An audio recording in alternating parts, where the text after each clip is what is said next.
Now, some very, very sketchy details reaching us here at Sky Centre. Important enough to bring to you, though, at this early stage. We believe that a plane has crashed into the World Trade Center. You're looking at the World Trade Center. We understand that a plane has crashed into the World Trade Center. We don't know anything more than that. We don't know if it was a commercial aircraft. We don't know if it was a private aircraft. We have no idea how many were on board or what the extent of the injuries are right now.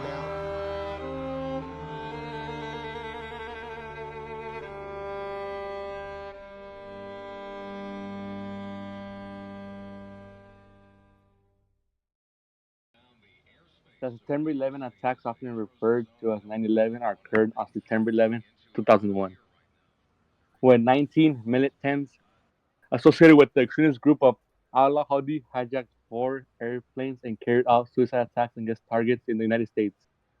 2 planes were flown into the Twin Towers of the World Trade Center in New York City, causing both towers to collapse.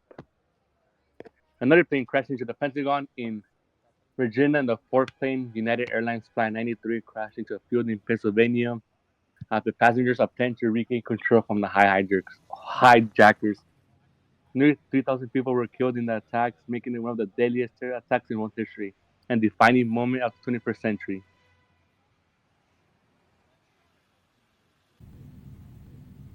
My fellow citizens, at this hour, American and coalition forces are in the early stages of military operations to disarm Iraq, to free its people, and to defend the world from grave danger.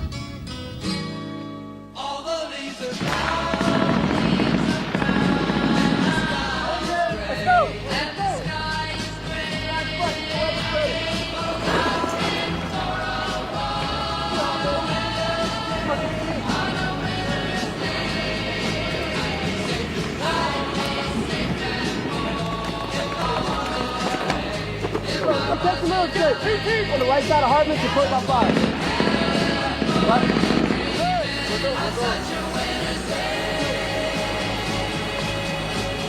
Your bells! Watch your bells! Not so long! I passed along the way. All the way out! Come on! Hey, about to put you to the right!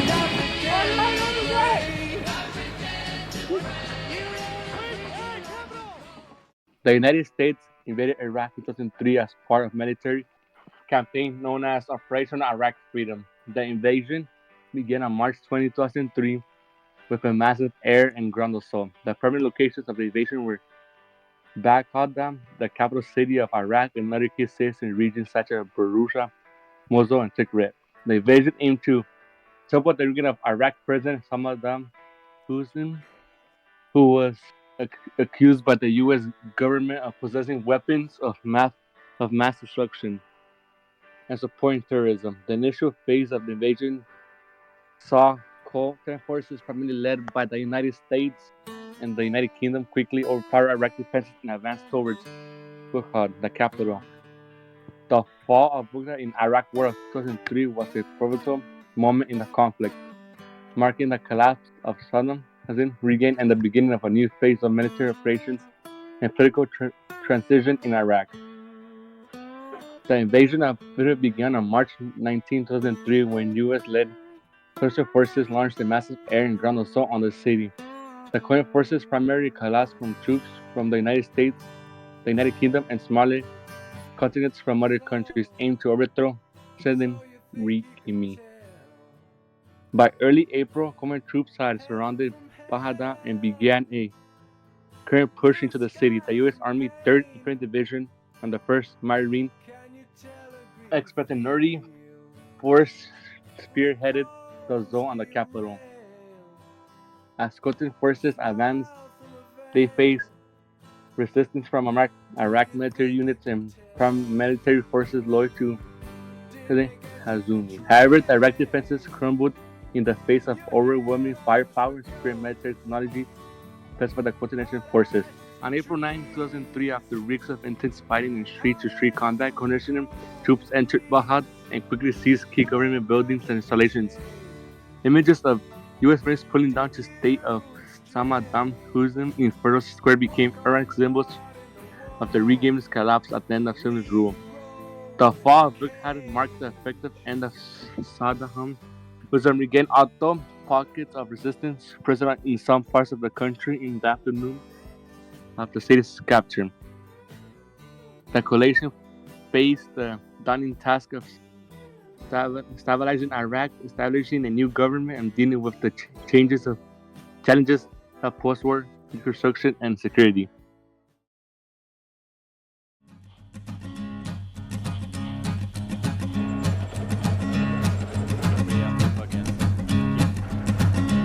There's a man going around taking names, and he decides who to free and who to blame.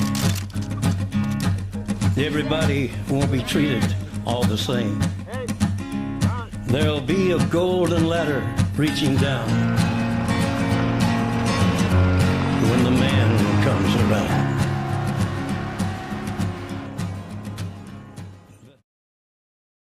The First Battle of Fallujah, occurring in April 2004 during the Iraq War, stands as a pivotal moment marked by intense urban warfare between coalition forces, led by primarily American troops and Iraqi insurgents within the city of Fallujah. This confrontation was a response to the brutal killing and public display of 4 American contractors by insurgents in Fallujah, an act that drew international attention and prompted a swift and forceful military reaction. The battle unfolded amidst a complex web of political, social, and military dynamics, with coalition forces seeking to root out insurgent strongholds and establish control over the restive city. However, insurgents, well entrenched within Fallujah's urban landscape, fiercely resisted the coalition's advance, employing guerrilla tactics, improvised explosive devices, and booby traps to inflict significant casualties and impede progress. The fighting was characterized by close quarters combat, with coalition forces facing a determined and resourceful adversary adept at exploiting the urban terrain to their advantage. Despite facing stiff resistance, coalition forces gradually gained ground through a combination of firepower, maneuver, and coordinated assaults, albeit at a considerable cost in terms of casualties and collateral damage. Ultimately, the First Battle of Fallujah ended with the controversial decision by coalition commanders to halt the offensive and withdraw, amid concerns over mounting casualties, civilian casualties, and the potential for further escalation. While the battle did not result in a clear-cut victory, it underscored the challenges of urban warfare in the context of insurgency, highlighted the complexities of achieving military objectives while minimizing harm to civilians and infrastructure. But the first I rode, not the first, but the others were a long time ago. There are 2 people here, and I want you to kill them. Her, she can go quietly by disease or a blow. The Second Battle of Fallujah, also known as Operation Phantom Fury, unfolded in November 2004 as a pivotal chapter in the Iraq War. It represented a massive offensive led by coalition forces, spearheaded by American troops against entrenched insurgent strongholds within the city of Fallujah, Iraq. This operation was a response to the growing influence of insurgents in Fallujah, who had turned the city into a hub for anti-coalition activities, including attacks on Iraqi security forces and civilian targets. Coalition's objectives including dismantling insurgent networks, capturing or limiting key leaders, and re-establishing government control over the city. The battle was characterized by fierce urban combat, with coalition forces engaging in relentless street-to-street fighting against a determined and well-prepared enemy. Insurgents employed a range of tactics, including ambushes, sniper fire, and improvised explosive devices, making progress slow and costly for coalition forces. Despite facing significant resistance, coalition troops gradually gained ground through a combination of overwhelming firepower, coordinated assaults, and the use of specialized urban warfare tactics. The battle witnessed close cooperation between the U.S. forces and their Iraqi counterparts, as well as support from allied nations contributing to the coalition effort. By the end of the operation, coalition forces had largely succeeded in achieving their objectives, albeit at a high cost in terms of casualties and destruction. The Battle of Fallujah dealt a significant blow to the insurgency in Iraq, severely disrupting its operations and diminishing its capacity to threaten the stability in the region. However, the battle also raised questions about the human cost of urban warfare and the challenges of post-conflict stabilization and reconstruction efforts.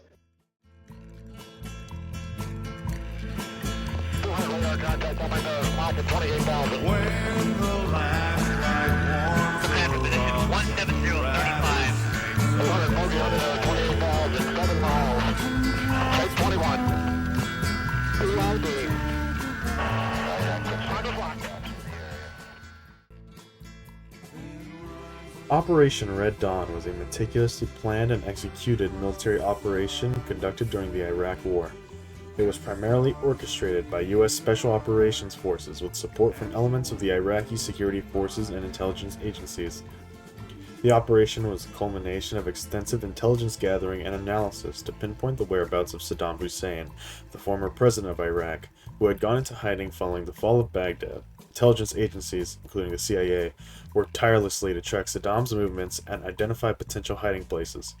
Based on actionable intelligence, the operation kicked off in the early hours of the morning, with coalition forces launching coordinated raids on multiple suspected locations in the vicinity of Tikrit, Saddam's hometown, and a stronghold of support for his regime. Special operations teams, equipped with advanced weaponry and supported by helicopters and other air assets, conducted lightning-fast assaults on these targets. The objective was to secure the site swiftly and apprehend any individuals found inside, including Saddam Hussein. The raids were conducted with utmost secrecy and precision to minimize the risk of leaks that could tip off Saddam or his loyalists. Special attention was paid to operational security, with strict compartmentalization of information and limited knowledge of the mission details among participating personnel. After several hours of intense searching, coalition forces finally zeroed in on a remote farmhouse near Tikrit, where intelligence indicated Saddam Hussein was hiding. The former Iraqi leader was discovered in a concealed underground bunker where he had been evading capture since the fall of his regime. Saddam Hussein's capture marked a significant victory for the coalition forces and a turning point in the Iraq War. His arrest dealt a severe blow to the insurgency and bolstered confidence among both coalition troops and the Iraqi populace. Operation Red Dawn showcased the effectiveness of intelligence-driven operations and the extraordinary skill and professionalism of the special forces operations involved. The successful capture of Saddam Hussein was hailed as a major triumph in the border campaign to stabilize Iraq and bring its former regime to justice.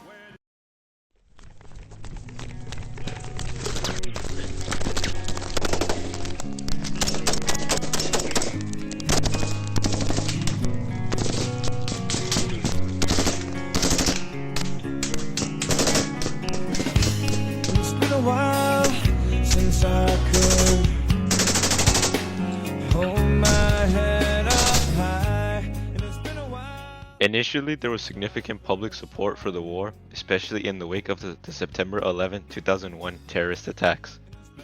The Bush administration argued that Saddam Hussein, the Iraqi dictator, possessed weapons of mass destruction and had ties to terrorist organizations, presenting an imminent threat to the United States and its allies. This narrative resonated with many Americans, and polls at the time showed a majority in favor of military action. However, as the war progressed and no substantial evidence of weapons of mass destruction were found, public opinion began to shift. The anti-war movement gained momentum with protests and demonstrations taking place across the country. Many Americans questioned the rationale for the war, its legality, and its human and financial costs. Despite growing opposition, support for the war remained among certain segments of the population, particularly conservatives and those who continued to trust the Bush administration's justifications for military action. The issue also became politicized, with Republicans generally supporting the war and Democrats increasingly critical of it. Media coverage of the war played a significant role in shaping public opinion. While some outlets initially echoed the government's claims about weapons of mass destruction and the need for military intervention, others provided more critical analysis and investigative reporting. As the war dragged on and casualties mounted, coverage became more scrutinizing, contributing to the erosion of public support. The rising toll of American troops as well as the toll on Iraqi civilians fueled public disillusionment with the conflict.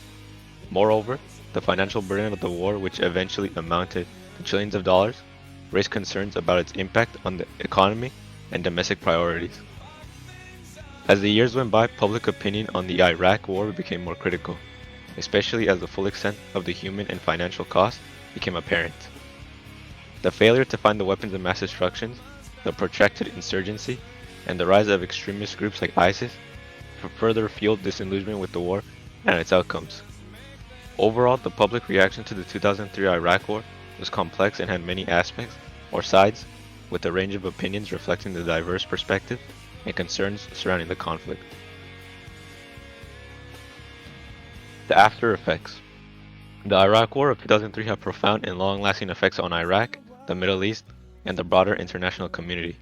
Domestically, the war led to the overthrow of Saddam Hussein's regime, resulting in a power vacuum and sectarian strife that destabilized the country for years to come. Sectional tensions between Sunni and Shia Muslims, exasperated by the war, fueled a cycle of violence and insurgency that persisted long after the initial invasion. The war also had devastating humanitarian consequences, with hundreds of thousands of Iraqis killed and millions displaced from their homes. Moreover, the destruction of infrastructure, institutions, and social fabric inflicted lasting scars on Iraqi society, hindering efforts at reconstruction and reconciliation. Regionally, the war reshaped the balance of power in the Middle East, emboldening Iran and contributing to the rise of non-state actors such as ISIS. Furthermore, the war eroded trust in the United States and its allies, tarnishing their credibility and legitimacy in the eyes of many around the world. The Iraq War thus stands as a cautionary tale of the unintended consequences of military intervention and the complexities of national building in the volatile region. Since I said I'm sorry.